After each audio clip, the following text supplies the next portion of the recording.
First off, I'm going to give all praises, honor, and glory to Yahweh, Bashem, Yahweh Shai, Bashem Rakakwadash, that want us, the elders of GMS, and shout out to the hopeful elected brothers out there on the highways and byways, pushing this truth and righteousness and sincerity to the best of their ability. And I want to touch on the current curses that are falling upon Esau, okay, because the curses that were once on Jacob, his brother, are now beginning to fall on Esau as he begins to lose his kingdom, his rulership, okay, his finances. And this war that's going on in the Middle East, the third woe, okay, World War III, is going to further destroy and dismantle this man's power. So he's angry, and he's coming down with a great wrath upon Jacob.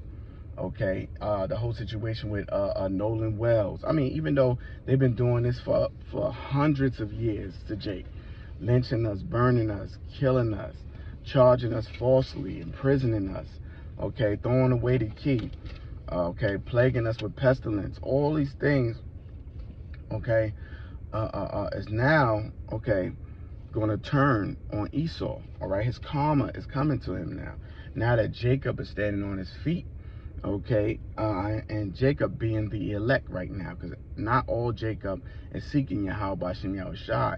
Only the elect is seeking Yahweh Bashem Yahweh Shai at this time, okay?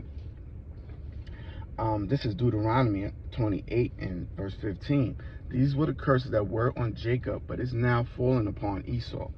But it shall come to pass, if thou wilt not hearken unto the voice of the Lord Yahweh, to observe to do all his commandments and his statutes, which I command thee this day, that all the curses shall come up upon thee and overtake thee. Cursed shalt thou be in the city, and cursed shalt thou be in the field. Cursed shall be thy basket and thy store. Cursed shall be the fruit of the body and the fruit of the land. Right now, Esau, Edom, his women are not reproducing like that. Okay, well, he's not producing like that. All right, and if he does, a lot of his offsprings are having ailments. Okay, this is another reason why the Edomite woman is flocking unto Jacob. Okay, he's losing his woman. Okay, just like we once did in slavery. All right, Esau took our women and had his way with them. All right. Cursed shall thou be the fruit of the body and the fruit of thy land, the increase of thine and the flocks of thy sheep. Cursed shall thou be when thou comest in, and cursed shall thou be when thou goest out. The Lord shall send vexation upon thee, cursing, vexation, and rebuke, and all that thou settest thy hand unto for to do. So anything that Esau does is going to fail right now. Okay, this man is in straits. He's in confusion. He's trying to figure out how to dominate the Persians. Okay, and he's losing. All right, he's losing his powers. It was one time where nobody would buck up against Esau. No military, no might. Okay, he would destroy constantly, and that was his blessing, the sword. All right, Esau's blessing is the sword. This man is no joke in war. But now Yahweh is taking that from him, okay? And he has this man confounded, all right? It says, until thou be destroyed and until thou perish quickly, because of the wickedness of thy doings, whereby thou hast forsaken me. All right, so Esau deals wickedly on the left-hand side. And he's ruled in that power on the left, right? But the right is standing up now. All right, see, this is the problem. This is why Esau's power is fading, because the righteous are standing up now.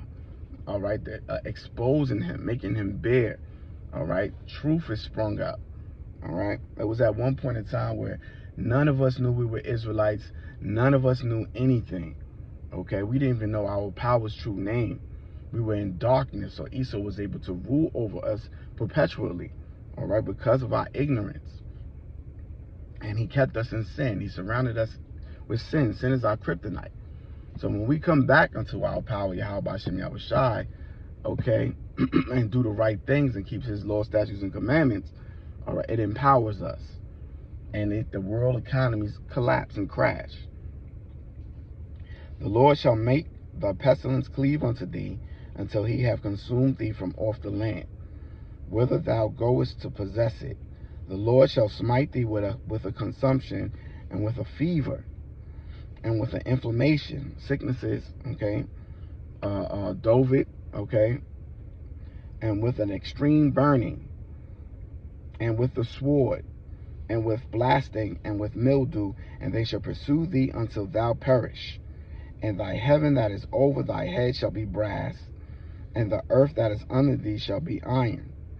The Lord shall make the rain of thy land powder and dust. From heaven shall it come down upon thee until thou be destroyed. Weather warfare. So Yahweh Bashem Yahushai controls the elements, and he's going to use weather warfare to further destroy Esau and his kingdom. The Lord shall cause thee to be smitten before thy enemies. Thou shalt go out one way against them and flee 7 ways. Right? And did that just not happen, okay, in the Middle East? Okay, Esau is fleeing out of that region in multiple areas. Read it again. Thou shalt go out one way against them and flee 7 ways before them, and shall be removed into all the kingdoms of the earth. So Esau will be dispersed, just like how Jacob was. Okay. And thy carcass shall be meat unto all the fowls of the air, dead bodies in the valley of Jehoshaphat, and unto the beasts of the earth, and no man shall fray them away. The Lord will smite thee with the botch of Egypt, and with the emeralds, and with the scab, pestilences, and with the itch, whereof thou cannot be healed. The Lord shall smite thee with madness. Okay, and Esau is mad right now. Okay, this man is mad. He's waving his sword. He's commanding his troops. He's trying to give them everything he has in the Middle East.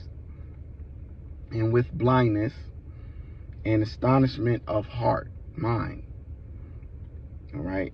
And thou shalt grope at noonday as the blind gropeth in darkness. And thou shalt not prosper in thy ways. And thou shalt be only oppressed and spoiled evermore. And no man shall save thee. And this is the part right here that Esau really hates. Thou shalt betroth a wife, and another man shall lie with her. I'm going to stop there. Another man shall, and you know, for years, man, Esau has had a problem with us dealing with his women. Okay, even in slavery, when we were under the curses, his woman would run out and sneak to be with Jake. Okay, and it's just now elevated on a whole nother level right now. All right, they want to be with Jake. And this is a major curse falling on Esau. You want to destroy a man? Take his woman from him. All right, take his woman from him. It will utterly destroy a man. And that's where we at right now.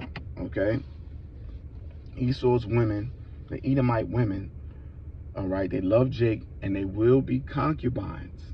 And a lot of them will help bring back the kingdom. Because a lot of our women, all right, are out of their minds right now. All right, they don't want to get right. They dwell in unrepentant sin. Okay, they challenge Jake and everything he does. They don't want to submit. All right, so there's a judgment coming for a lot of our women. And a lot of these Edomite women will help Jake bring back the nation, because you don't need the woman to bring back the nation. You just need the man. Okay, we carry the seed. And this is a serious yet beautiful time. Serious for the 2/3 and the wicked heathen. Okay, that's set for judgment. But it's a beautiful time for the hopeful elect, those that are on the right side, the righteous, that's going to inherit the kingdom on this earth.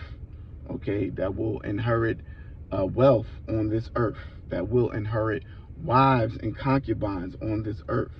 It's going to be paradise for the elect. Okay, I hope this was edifying. Till the next time, I want to give all praises, honor, and glory to Yahweh, Bashem, Yahushai, Bashem Kakwadash. Shalom, Akim.